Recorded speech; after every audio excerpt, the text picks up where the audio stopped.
The Ladder of Divine Ascent by St John of the Ladder. Step 17 on Poverty that Hastens Heavenwards.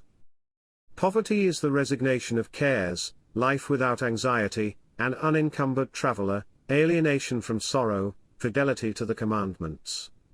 A poor monk is lord of the world. He has entrusted his cares to God and by faith has obtained all men as his slaves. He will not tell his need to man, and he receives what comes to him, as from the hand of the Lord. The poor ascetic is a son of detachment and thinks of what he has as if it were nothing. When he becomes a solitary, he regards everything as refuse. But if he worries about something, he has not yet become poor. A poor man is pure during prayer, but an acquisitive man prays to material images.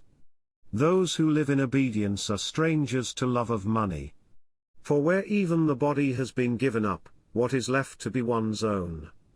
Only in one way can they do wrong, namely by being ready and quick to go from place to place.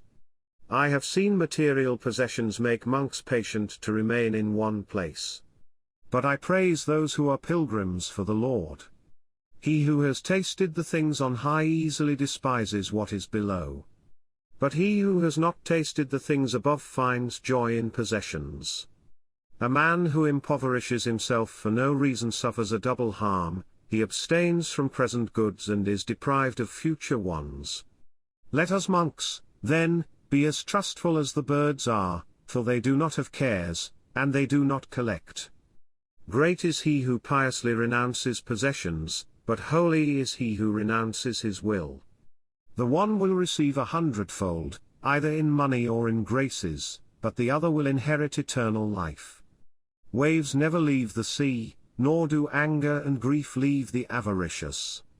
He who despises what is material, is rid of quarrels and controversies, but the covetous man will fight till death for a needle. Unwavering faith cuts off cares, and remembrance of death denies the body as well.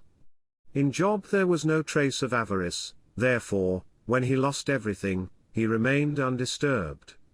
The love of money is, and is called, the root of all evils, because it produces hatred, thefts, envy, separations, enmities, storms, remembrance of wrong, hard-heartedness, murders.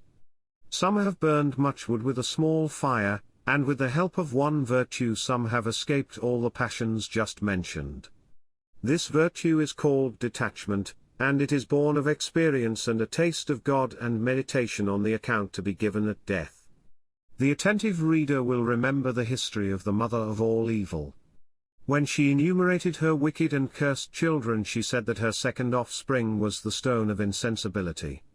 But the many-headed snake of idolatry prevented me from giving it its own special place. I do not know why, but the discerning fathers gave it the third place in the chain of the 8 deadly sins. Having said sufficient about avarice, we now intend to speak about insensibility, as the third infirmity, though the second born. And after this, we shall treat briefly of sleep and watchfulness, and also of puerile and cowardly fear, for these are the failings of beginners. This is the 17th step. He who has mounted it is journeying to heaven stripped of material things.